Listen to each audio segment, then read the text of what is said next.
de una consulta bibliográfica de otros documentos de análisis, de varios documentos de análisis.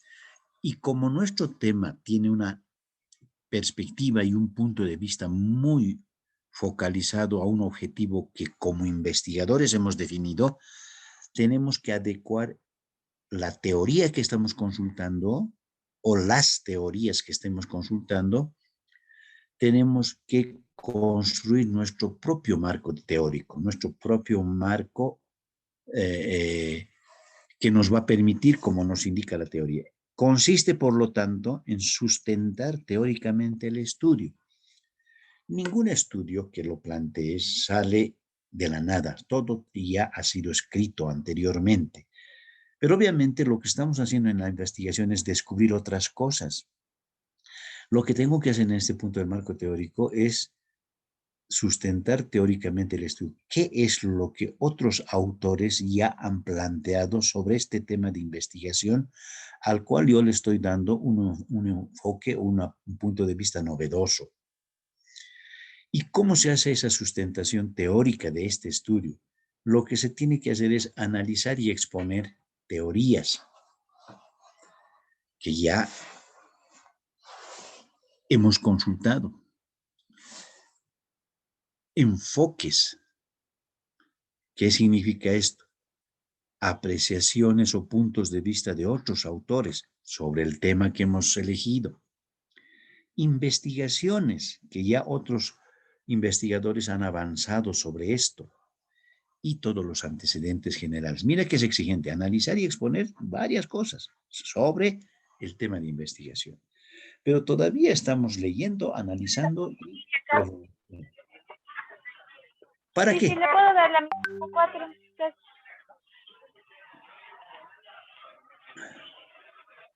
Alcoholcito de 5 tiempos. Sí, hay. ¿De Pifrut? Ya. Cajetilla de 3. Estoy sacando del, Cajetilla estoy ya, es que sacando se me del acabaron curso los a los que no tienen, aquí tienen el micrófono encendido. Por favor. No sé si no se dan cuenta. ¿Qué estarán haciendo, no? Hacen 3 cosas, 2 cosas por lo menos en clases. Se oye siempre interferencia. Espero que, bueno, los que están haciendo 2, 3 cosas no se puede hacer varias cosas al mismo tiempo. Las clases son para atender, no es para estar ahí administrando niños y no sé qué más. Bueno, avanzaremos. Hay que estudiar el estudio correctamente. Ya, entonces, 2 cosas. El marco teórico no es igual a la teoría. Ya, 2 cosas. El marco teórico es lo que tú vas a construir con tu tema de investigación, para tu tema de investigación. Y la teoría es aquellos estudios especializados de científicos sobre las cuales te estás basando para elaborar tu trabajo de investigación. Entonces, tu marco teórico no tiene por qué ser igual a la teoría que has consultado, con alguna excepción que voy a explicar más adelante. Bueno, el marco teórico, que es este capítulo de hoy, es necesario desarrollar en ambos enfoques, vale decir, en el cuantitativo y en el cualitativo.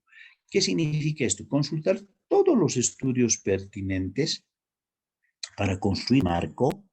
Hay que consultar todos los estudios pertinentes, aunque los enfoques y puntos de vista de los intelectuales sean distintos y contradictorios. Tenemos que consultar. Sí, entonces, la labor va a ser bastante intensa porque yo tengo que contrastar la teoría que estoy consultando, ¿sí? Entre varios autores, o sea, sus teorías pueden ser distintas. Y van a ver ustedes que en el mundo científico no siempre uno está de acuerdo con todo, ¿ya? Entonces, el marco teórico fundamentalmente comprende 2 aspectos, ¿ya? O sea, vamos a definir nuestro marco teórico en función a la revisión de la literatura. ¿Qué es revisión de la literatura? Es analizar todos los libros que estoy consultando, libros, textos, PDFs, toda documentación, a eso le llamo literatura. Revisar aquello. Pues eso no va a ser tan, bueno, no es difícil, lo que sí es largo, bastante extenso. Y entonces uno va pensando en que esta revisión puede llevarme mucho tiempo, pero y ni siquiera estoy escribiendo nada todavía sobre mi tema de investigación. Entonces el reto va a ser bastante exigente, porque imagínate que haya un sinnúmero de literatura, de libros, que sustentan mi trabajo. Entonces yo tengo que revisar todo aquello y ver cuáles son los más pertinentes. O en su caso, ¿para qué voy a revisar tanta literatura? Para construir el marco teórico, mi marco teórico. Pero en algún caso, el marco teórico que voy a colocar en mi tema de investigación, ¿sí? Puede referirse a la adopción de una teoría. O sea, yo puedo encontrar un libro que me explique, pero a perfección, todo lo que yo estoy descubriendo, lo nuevo que estoy descubriendo, no lo que el autor ha descubierto, sino lo nuevo que estoy descubriendo, y su teoría, en toda casi su extensión, se adapta completamente a ese análisis que estoy haciendo. Entonces, en ese caso voy a adoptar esa teoría, es decir, la voy a tomar como si fuera mi marco teórico, ¿sí? Y en su caso, de no suceder eso, entonces tendría que hacer el desarrollo de una perspectiva teórica. ¿Qué significa esto? Perspectiva que es construcción, ¿no? El primer ensayo de marco teórico. Pues, la verdad es que tengo que construir mi propio marco teórico. No quiere decir que deba hacer teorías, porque no puedo todavía. Lo que voy a hacer es construir el marco, la referencia teórica en base a otros libros, pero que estén focalizados a mi tema de investigación. De eso se trata este tema. Ahora sí, ¿qué aspectos hay que tomar en cuenta en este marco teórico? Entonces, acá dice, va a orientar el rumbo de las etapas subsecuentes en los estudios cuantitativos. O sea que si tengo un buen marco teórico definido, eso me va a permitir orientar el rumbo de las etapas que vienen a continuación si mi estudio es cuantitativo. En los cuantitativos y cualitativos se utilizan las teorías de manera diferente, ¿sí? Estas dos teorías se usan de distinta manera. ¿Por qué? ¿Dónde está la diferencia? Los enfoques cuantitativos son estudios que tienen un componente de análisis matemático, ¿no ve? Y en cambio el cualitativo es más subjetivo. Entonces, la teoría que va a sustentar mi estudio en el enfoque cuantitativo ya prácticamente está definida, porque recuerden que el enfoque cuantitativo son aplicaciones matemáticas, estadísticas, se trata de hacer demostraciones. Y entonces ahí la teoría prácticamente está definida, porque la referencia bibliográfica me va a sustentar aquello. En cambio, en los cualitativos, no. Los cualitativos son descubrimientos que el investigador va haciendo a medida que va avanzando su investigación. Por lo tanto, su marco teórico que va a construir el investigador tiene que estar en base a lo que vaya descubriendo, a lo que vaya verificando. Por eso se usa de manera diferente. El marco teórico no debe interferir con el trabajo de campo en los estudios cualitativos. Como dijimos, si el investigador cualitativo va descubriendo una verdad, un fenómeno, entonces a medida que pasa el tiempo en su investigación, recién va descubriendo y va construyendo su marco teórico. Y por eso el marco teórico que él adopte inicialmente no puede hacer una interferencia. ¿Sí? ¿Por qué? Porque es posible que la teoría que él haya escogido la vaya modificando. En los estudios cualitativos, la claridad de conceptos es importante, dice. O sea, no me van a dejar nunca ningún concepto que no entiendan. Siempre es bueno que esté muy clarísimo de lo que están hablando. Para eso hay un glosario de términos que vamos a incorporar también, de tal manera que podamos leer, interpretar exactamente un término tal como lo estamos analizando y que el lector no tenga confusiones. Entonces, en los cualitativos, la claridad de conceptos es importante. Tiene que surgir de la recolección de datos, no necesariamente como una respuesta a una teoría, ¿ya? A ver, ¿cuáles son las funciones principales de un marco teórico? Esto es muy importante. ¿Por qué es importante tener un buen marco teórico? ¿Para qué me sirve? No es solamente una exigencia caprichosa en este caso del docente o del propio trabajo, simplemente que esto le da calidad a tu investigación. Si tienes una buena referencia teórica.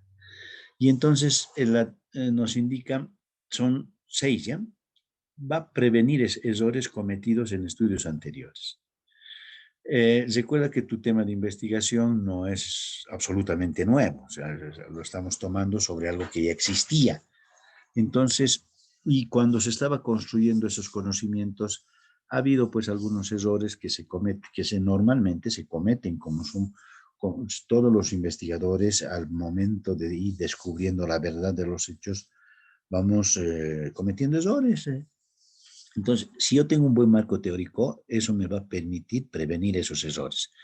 Segundo, orienta sobre cómo habrá de realizarse el estudio. Entonces, un buen marco teórico me da un margen, me obliga a focalizar cómo va a ser mi estudio.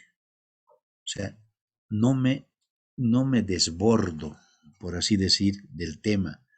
Porque cuando yo encuentro un tema, el investigador normalmente que tanto lee, que tanta repercusión tienen esos temas, que tranquilamente uno es capaz de perderse en un mar de implicaciones. Entonces, para evitar eso, el marco teórico me va a poder orientar hacia dónde o cómo habré de realizar el estudio. Tercero, evita desviaciones del planteamiento original, o sea que me ayuda, este marco teórico que voy a construir, me ayuda a no desviarme del planteamiento. Recuerda que ya hemos definido objetivos de investigación. Y claro, el objetivo puede estar escrito y puede ser bien claro, pero a medida que uno va investigando y construyendo los conocimientos, es muy fácil desviarse del problema original. Porque claro, la ciencia, imagínate, no es pues un solo fenómeno. Son N fenómenos concatenados, condicionados. Algunos aspectos sociales implican aspectos económicos. En fin, es muy fácil perderse en el mar de conocimientos de la ciencia. Entonces, a fin de evitar esas desviaciones, este marco teórico nos va a permitir orientarnos hacia lo que hemos planteado originalmente, como dice acá. Otra función, conduce al establecimiento de hipótesis. La hipótesis es otro punto que debe necesariamente, que es parte de la metodología de investigación científica y que lo vamos a ver con más detenimiento. Es todo un tema particular y lo que estoy planteando acá es que este marco teórico bien definido me va a permitir llegar a establecer una buena hipótesis. Otra función, inspira nuevas líneas y áreas de investigación. Entonces, este marco teórico siempre me va a dejar la posibilidad de continuar con otras áreas de investigación, porque recuerden que la ciencia es tan amplia, aunque mi tema sea concreto, tengo mucha literatura sobre ese aspecto. Y la sexta función, provee de un marco de referencia para interpretar los resultados del estudio. O sea, me va a permitir otorgar un marco de referencia para interpretar los resultados que voy a sacar del estudio, porque vamos a sacar un estudio. Esas son las funciones, ¿sí?, que necesitamos ahora aplicar. ¿Cómo empieza la construcción del marco teórico? La construcción del marco teórico empieza primero por este punto que se llama revisión de la literatura, como hemos iniciado ya. La literatura dice revisión, ¿no ve? Revisión de la literatura. Ni siquiera dice entrar a la lectura, dice revisión. Primero hay que revisar. Y el trabajo es bastante extenso, ¿sí? No es difícil, pero tienes que planificar tus horarios de dedicar a la lectura, a revisar la literatura. Y para eso ya recuerda que tenemos una agenda de trabajo que cualquier dato voy a revisar por si acaso, tiene que estar actualizada. Cada semana en la agenda hay que trazar las fechas, las horas donde voy a hacer revisión, exclusivo para la literatura. Entonces uno tiene que poner de acuerdo a su disponibilidad de tiempo qué días de la semana voy a revisar esta literatura y cumplir, ¿no? Y no solo es anotar. Y entonces si vas cumpliendo de manera organizada y metódica esa planificación, esta revisión de la literatura ya no se hace tediosa, ¿ya?, sino que se hace más bien llevadera y con bastante entusiasmo. ¿Y en qué consiste? Aquí hay 4 pasos que, como vamos a poder observar, Detección de la literatura. Lo primero que hay que hacer cuando el investigador está iniciando su trabajo, detectar qué es. Detectar la literatura ni siquiera no es lectura, es identificar qué tipo de libros, textos voy a leer. Y ese ya es el gran desafío del investigador, porque cuando uno está empezando su trabajo, necesita orientación, pues porque cuando uno, el tema de los estudiantes, más bien que en las materias que estás llevando, ya el profesor te ha dicho, este libro es la consulta base de la materia y con eso vamos a trabajar. Te ha ahorrado gran trabajo. ¿Por qué? Porque agarras ese libro, ¿no? Ya te lo ha detectado, te dice título, autor, todo, y sobre esa base desarrolla. O este libro, o este solucionario, o te lo detecta. Pero cuando eres investigador no tienes a nadie, entonces tú tienes que ir a detectar y normalmente cuando había la investigación en biblioteca física, uno normalmente va y pregunta al bibliotecólogo, que es especialista en su área, y le pregunta, mire, sobre el trabajo de contabilidad agrícola, ¿qué puedo encontrar en esta biblioteca? Y entonces te puede orientar y te dice, bueno, hay por autores, y empieza a, ¿sí? La detección misma es un trabajito ya bien intenso, porque no es como ir a comprar una revista o un video, ¿no ve? Para ver una película o ¿Mm? La detección hay que saber buscarla. Entonces, afortunadamente nosotros ya prácticamente hemos direccionado, ¿no ve? Para nuestro trabajo de investigación, yo ya les dije, primero escoge qué área, económica, administrativa, financiera, etcétera. Ya. Segundo, he mandado algunos papers en un archivo donde te he dicho, a ver, anda fijándote qué temas te pueden interesar. ¿Sí? Todo ese proceso se llama detectar la literatura, porque no todo lo que encuentres te va a servir en tu trabajo. Algunas cosas no las vas a tener que desechar. Una vez que eliges, que habían sido 25 papers, 3 libros sobre la materia que estamos estudiando, ¿no ves? Sobre el trabajo de investigación. Recién viene el segundo paso, ¿cómo obtengo? Otro reto. La voy a comprar, la voy a alquilar, la voy a fotocopiar. Sí, la obtención de la literatura es otro trabajito que cuesta tiempo, es decir, lleva tiempo, porque obtener no es tan sencillo. Repito, si alguien te dice este libro vamos a usar y punto, listo, pues la obtención es fácil, pues sacas fotocopia y listo. Pero cuando estás investigando, miren el reto del investigador, tiene que ver la manera de ir a buscar, tendrá que ir a una biblioteca especializada, le sacará una fotocopia o entrar al internet, no sé. Más bien que el internet ahora ayuda mucho eso, ¿sí? ¿Por qué? Porque se puede encontrar libros en, en la, en el internet. Una vez que ya tenemos los libros a la mano, libros, textos, revistas, qué sé yo, PDFs, ¿eh? Recién entra la consulta. Te repito, ni siquiera estás leyendo. ¿Qué es consulta? Para consultar lo que siempre se hace, no vas a leer todos los libros porque no vas a terminar nunca. Hemos sugerido siempre, se agarra un libro, se lee el título, hay que ver el índice y hay que ver las conclusiones si tiene y si hay un prefacio, un prólogo, es bueno leer antes de meterse a la lectura. Porque la única forma de saber qué promete el autor, que contiene más o menos semejante libro de 500, 600 páginas. Entonces la consulta es otro proceso que nos lleva bastante tiempo. Entonces, observen que los pasos son bastante extensos. Y finalmente, seguimos en revisión de la literatura. Finalmente, la extracción y recopilación ya viene a ser el trabajo de información de interés. Ya empezó la redacción de tu marco teórico. ¿Por qué? Porque de esos libros que te costó trabajo obtenerlos, hay que extraer y ahora sí viene la lectura y en esa lectura hay que saber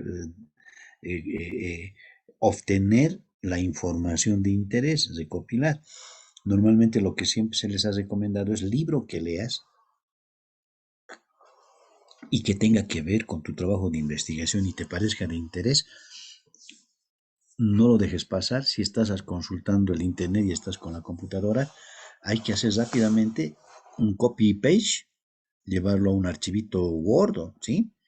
Nunca te olvides poner el autor y el libro y el autor, todos los detalles, porque si bien son trozos literarios copiados, no dejan de ser material para construir tu marco teórico, respetando la autoría, por supuesto. Entonces, yo voy a construir mi marco teórico sacando trozos literarios de consulta de los libros obtenidos, los voy a ir extrayendo, respetando la autoría y el título del libro, y voy a ir colocando a mi marco teórico, indicando para qué me sirve, qué me está indicando ese trozo literario respecto a mi tema de investigación. Entonces, siempre que yo no me he de cansar de decirles que lean algo, investiguen, esto es para todas las materias, ¿sí? Traten de anotarse de dónde ha salido, quién es el autor, o sea, siempre, siempre. Entonces, vamos a poder fundamentar con qué argumento estamos manifestando un punto de vista. Entonces, la extracción y recopilación de información de interés ya viene a ser ya el paso donde uno ya va anotando, registrando, describiendo, ¿no?, la literatura y lo que vamos a poner como marco teórico.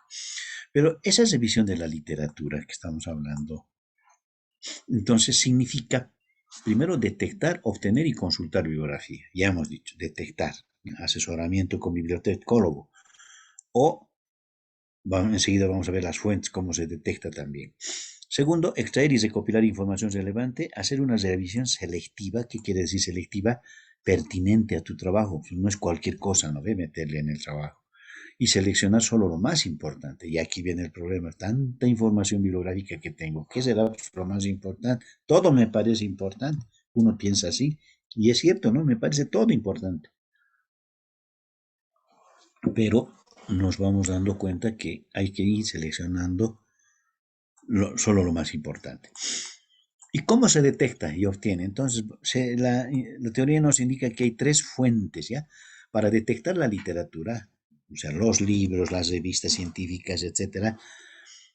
Hay las fuentes primarias, así se llama, fuentes secundarias y fuentes terciarias.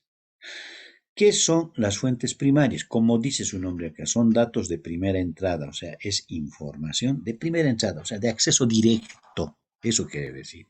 Y en los ejemplos que vamos a poner, los libros. De hecho, el libro que estás consultando, que ya has elegido para hacer el trabajo, es una fuente primaria porque tú abres el libro y sobre esa base ya estás trabajando. Antologías, artículos, publicaciones, ¿sí? Todo esto sirve porque puedes estar obteniendo de estas fuentes tu literatura. Se llama también fuente primaria, porque repito, ¿por qué se llama primaria? Porque tú abres el texto y ya está la información, ya estás leyendo. También la consulta de expertos. Y para estas fuentes primarias muchas veces hay que acudir a fuentes secundarias, como te explico más acá. Entonces, ¿qué son las fuentes primarias? De acceso directo, inmediato. Si has comprado el libro, ya esa es tu fuente primaria. Pero no siempre se parte de ahí. Cuando uno está detectando la literatura, a veces tiene que empezar por las fuentes secundarias, que son aquellas fuentes que procesan información primaria. Porque claro, no, nadie me puede dar el dato directo. ¿Qué libro voy a consultar? Un docente te va a decir, consulta este libro, ya. Pero si no hay docentes, no hay nada, tú tienes que buscarte la forma. Entonces, ¿qué se hace? Se recurre a fuentes secundarias que son compilaciones, ¿no? Resúmenes y listado de fuentes primarias, ¿sí? O sea, no son los libros ya de primera entrada, o sea, no son los libros de acceso a la literatura inmediatamente. Primero a veces hay que entrar con listados. Se mencionan y comentan brevemente los contenidos en estas compilaciones. En otras palabras, si tú entras al buscador de Internet, a un buscador, al Google académico, digamos, Y un poco ignorante en la materia, solo sabes que te interesa la contabilidad financiera, digamos, perdón, la contabilidad bancaria. Entonces, ¿cómo entras? Entras al buscador y le pones, pues, estudios sobre contabilidad bancaria o le pondrás simplemente contabilidad bancaria, le pones. Cuando le haces clic, lo primero que aparece son libros ya de entradita. No, primero aparecen compilaciones, resúmenes. Y entrando poco a poco al buscador, o sea, apretando, haciendo clic en cada lugar que te guía, recién vas encontrando poco a poco el libro de referencia. Y eso hay que sufrir un poquito porque son listados, resúmenes, etcétera. Pero lo vas a encontrar. ¿Y por qué hiciste eso? Porque no tenías idea de un libro. En cambio, estas compilaciones ya te orientan porque aquí se mencionan y comentan brevemente los contenidos. ¿Ya? Esas son fuentes secundarias. Y en otros casos, primero hay que entrar por las fuentes terciarias, que ya son fuentes de segunda mano. Estoy hablando de los libros, ¿no? De la bibliografía. ¿Y estos qué son? Pues estas fuentes terciarias. Son documentos, ¿no? Documentos que compendian nombres, artículos de revistas y publicaciones, conferencias, empresas, instituciones y asociaciones. A ver, como ejemplo, eh, si yo quiero hacer una investigación sobre aspectos financieros de la banca, no tengo idea por dónde empezar, porque no tengo ni un libro de referencia, ni siquiera una compilación. Tendría que ir a una biblioteca especializada, ¿sí? Si, la, si existe esa biblioteca, entonces recién me van a dar algunas revistas, publicaciones, todavía es unas referencias muy grosso modo. A eso se llama fuentes terciarias. Y muchas veces hay que entrar por acá para llegar a la secundaria y recién a la primaria. En nuestro caso hemos ido por la primaria y punto, nos hemos ahorrado todo esto. ¿Por qué? Porque ya está direccionada la materia. Pero cuando eres investigador, piensa por favor, el investigador a veces no tiene nada, está solito en el mundo de la ciencia y el conocimiento. ¿Por dónde empieza? A veces por terciarias o por secundarias. Estos documentos, por ejemplo, o estas empresas que pueden dar, pueden proporcionarnos esta bibliografía, son útiles para detectar fuentes no documentales. A veces no todo está escrito en libros, están en otros documentos que simplemente son papers que lo han archivado en una biblioteca que no se los encuentra en libros. Estas fuentes terciarias también se refieren a organizaciones, instituciones que realizan estudios y dan asesoría. Por ejemplo, un directorio con datos de empresas industriales o de medios escritos. Entonces, lo que acabamos de comprender es que recurrir bueno, detectar la literatura para un investigador junior es todo un reto, es prácticamente, por eso necesita siempre un tutor para poder ayudar. Bueno, la consulta, ahora viene la segunda parte, ya está detectada y la consulta. Dice, recomendaciones.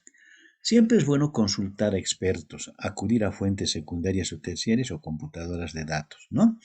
Estamos en esta etapa, estamos queriendo consultar ahora la literatura. Ya estamos entrando a leer, si tú quieres, para ver qué es lo que nos va a interesar todavía, ¿verdad? Hay que seleccionar los más útiles y aquí hay un trabajo intenso porque hay que leerse nomás pues los papers, los PDFs, todo eso y empezar a ver este me sirve, este no tiene nada que ver con mi tema de investigación o este sí a medias, en fin, hay que seleccionar. Obviamente vas a seguramente desechar algunas cosas que no sirvan. Y cuando se trate de libros, siempre hay que consultar el índice, como dije, y el resumen, si es que tiene, o el prólogo, ¿sí? Y las conclusiones. Por eso los libros que tienen esa naturaleza de libro prácticamente, normalmente tienen esta información. En cambio, los papers que son ensayos o son documentación literaria no formal, digamos, no son libros, a veces no tiene índice. Entonces, ¿dónde voy a encontrar? ¿Qué voy a saber qué contiene si no tiene ni índice? Pero es una fuente bibliográfica. Entonces, los libros siempre tienen esto. Esa es la característica de los libros. Se puede consultar el índice. Bueno, una vez que se hace esto, hay que efectuar recolección en hojas, libretas, cuadernos o grabaciones en cassettes. Extracción de una idea o consultar una cifra, ¿no? Para eso nos sirve. O sea, varias ideas, varios resúmenes, y todo eso es un trabajo ya de redacción y de compilación bibliográfica. Reducción parcial del documento, pues en algunos casos yo tengo que reducir porque como se me dan 250 páginas, prefiero yo escribir un poquito y decir de eso se trata. Recuerda que para esto practicamos las fichas, la cita textual, que es la que se copia in extenso del autor, la cita personal, que es la que tú redactas, ¿no ve? Nos va a servir de mucho.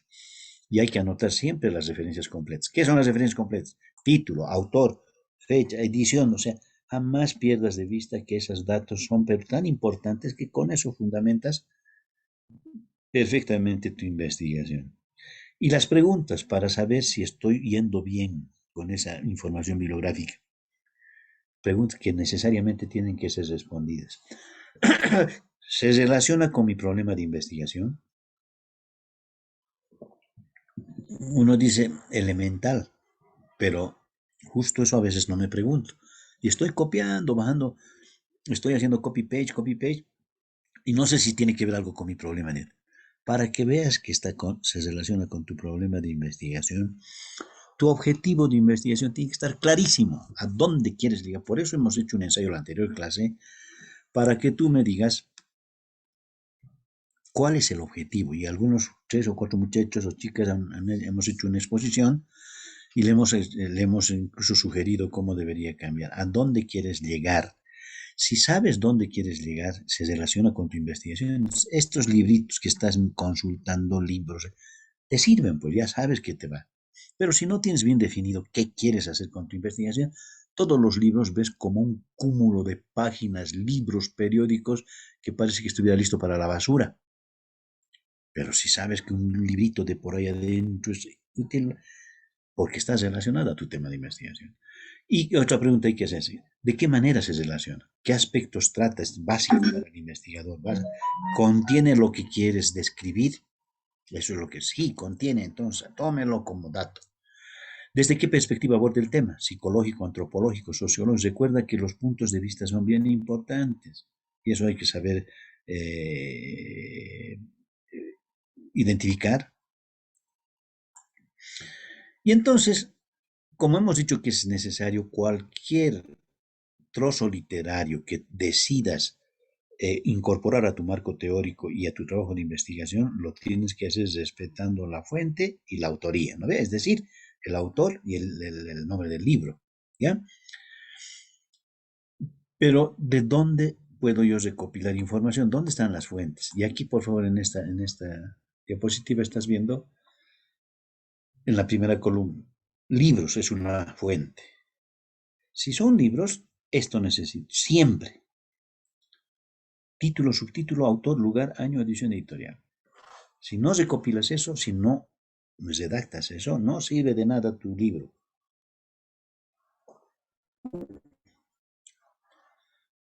Si son revistas, segunda fuente, ¿no? Puede haber revistas o artículos, porque no siempre son libros. Recuerda que todo material bibliográfico es muy importante para el investigador. Entonces, si yo tengo una revista científica o un artículo que ha escrito alguien en la prensa también, y me sirve, porque el autor es un connotado analista, esto tengo que sacar. Título, subtítulo, nombre del autor. Estos son los requisitos.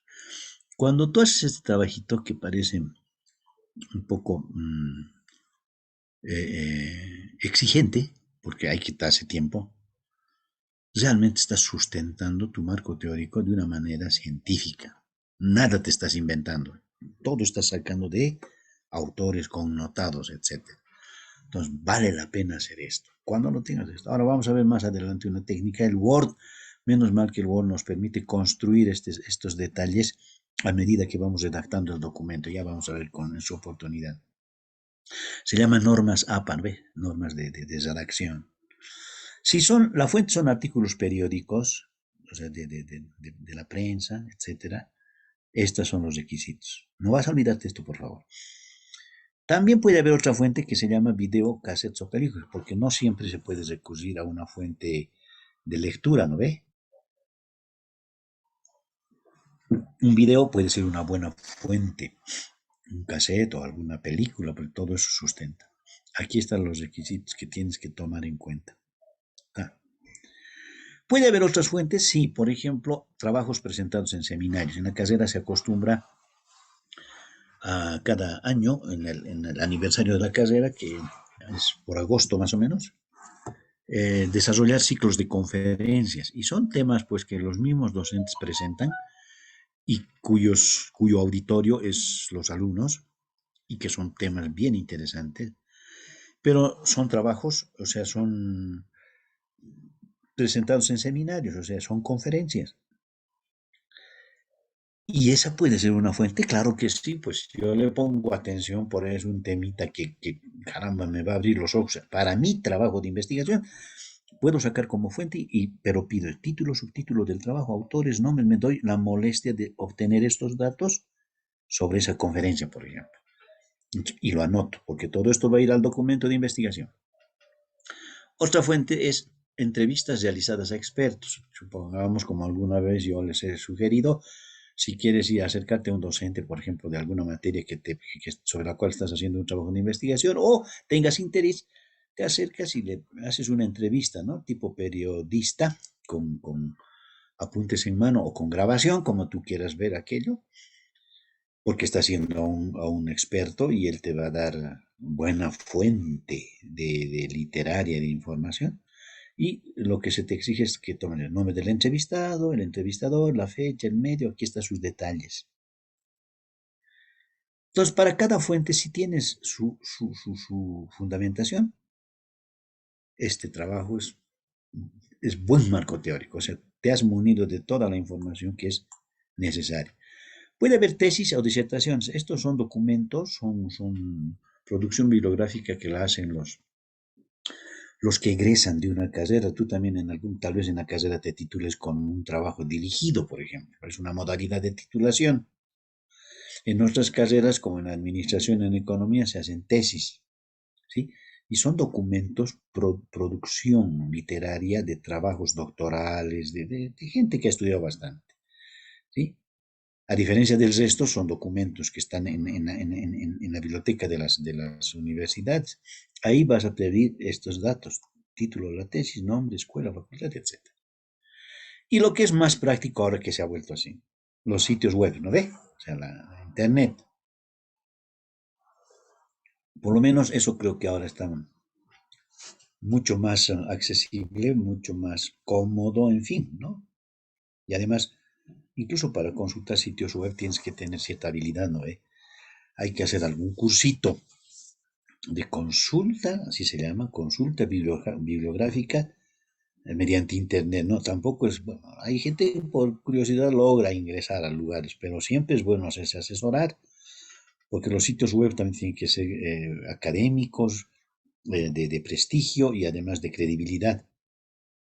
Tampoco sirve cualquier sitio web. Pero si accedes a esto, aquí está lo que tienes que recabar. La dirección electrónica, el autor, siempre hay autor por si acaso. Entonces, ¿qué acabamos de mencionar? Que para recopilar información, si son estos, no todos vas a recurrir, por cierto, ¿no ve? No todo lo que acabo de leer es obligatorio en un trabajo de investigación. Algunos son los más pertinentes, hay que anotar, ¿no ve? Ya. Y vamos a la construcción del marco teórico, porque ese es el tema de hoy. Hemos hablado de la consulta de la literatura y demás. Entonces, pero antes de construir el marco teórico, no es agarrar un libro cualquiera, copiarle y listo, no, por favor, porque va a haber preguntas de este tipo. Mira, primero hablaremos, para construir el marco teórico, primero hay que consultar una teoría. Hemos dicho que el marco teórico no es igual a la teoría, no es igual. Las teorías son aspectos de la ciencia que han sido desarrollados por intelectuales, ¿sí? Cuyas teorías están en libros. En cambio, tu marco teórico es tu construcción propia. ¿Qué vas a hacer? ¿Cuál es la relación entonces? Mi marco teórico es la construcción de un índice temático de temas que yo los he podido obtener de varios libros, de varias teorías, que yo los adopto, los construyo porque me fundamenta de manera lógica y comprensible mi tema de investigación. Mi tema de investigación. Entonces, para construir el marco teórico necesariamente tengo que analizar esas teorías que estoy leyendo. Y teoría le voy a decir, le voy a llamar por ahora, no solo a las teorías trascendentales como la teoría de la relatividad. No, teoría le llamaré, propuestas o postulados le llamaré, porque recuerda que estás viendo PDFs, estás mirando libros, también estás viendo alguna tesis, estás muniéndote de fuentes que no precisamente son libros. Pero le llamaremos por ahora teorías porque estamos aceptando que son fuentes bibliográficas. La verdad que una teoría como tal tiene pues más exigencia, como vamos a ver. ¿Qué es una teoría? Conjunto de conceptos, definiciones y proposiciones, ¿no? Conceptos, definiciones, proposiciones. Estas cosas tienen una teoría, cualquier teoría, de cualquier ciencia. Su característica es que están relacionadas entre sí. Hay una secuencia. ¿Para qué? Para presentar sistemáticamente los fenómenos que quiere mostrar el autor, pero además explicando relaciones entre variables. O sea, hay toda una componente de razonamiento. Todos tus libros que tienes, que los has ordenado, ¿te acuerdas que has hecho tu biblioteca, no ve? Con el fin de explicar y predecir fenómenos. Mira lo que dice aquí, predecir. Primero hay que explicar los fenómenos. ¿Qué es? ¿De dónde vino? ¿Capa? ¿De dónde? ¿Qué es el coronavirus? ¿De dónde vino? Que hay que explicar. Pero además esa teoría tiene que tener capacidad de predecir fenómenos. Las teorías tienen mucha validez, en realidad valen por la capacidad de predicción. Si una teoría no es capaz de predecir, no es buena teoría, porque para eso hace tanto esfuerzo de investigación y ciencia, para tratar de adivinar el futuro y que la humanidad esté alertada o prevista. Y ese camino no se agota, nunca. Ni siquiera cuando termina nuestra existencia, sigue la ciencia, sigue apareciendo fenómenos. Y los libros entonces, ¿qué hacen? Claro, hasta donde se puede se explica y se predice fenómenos, pero después hay que actualizarlos porque aparecen otro tipo de fenómenos. Y entonces, las funciones que cumple la teoría. 3. Debe explicar el fenómeno. Debe predecir, una gran capacidad. Estamos hablando de la teoría, no de tu marco teórico, te estoy recordando, todavía de la teoría que estás consultando. Tu marco teórico enseguida vamos a ver cómo vas a armar. Y la capacidad de sistematizar, así se tiene que ver las funciones de la teoría. Explicar, predecir y sistematizar. Eso sería lo ideal. Y eso es lo que vemos en casi la mayoría de los libros oficiales. ¿Y cuáles son los criterios para evaluar una teoría? Estoy hablando de tu libro de consulta, ¿no ve? Tu libro de consulta. Estoy hablando de la teoría que estás consultando, no de tu marco teórico todavía, de tu teoría, de tus papers, de tus postulados y demás. Entonces, esto es bien importante. A ver, ¿para qué estamos entrando acá? Porque recuerda que yo te he dicho, vas a escoger un libro. ¿Qué libro has escogido? Ya, tal título de tal autor, me has dicho. Sobre esa o varios, ¿no? Me has dicho varios. Ya, y sobre esa base estoy analizando esto. Ah, muy bien. Entonces, la gran pregunta que viene acá es, ¿es el libro que estás consultando básico, libro, tesis, lo que sea, tiene calidad de teoría siempre? ¿Es lo suficientemente válido como para apoyarme como bibliografía en ese planteamiento? Esa es la pregunta. Porque si no, si te has escogido una revistita cualquiera, una información ahí sacada de un periódico que no tiene profundidad, etcétera, no es una buena teoría la que estás agarrando. No vas a poder construir tu marco teórico correcto, porque tu bibliografía que estás agarrando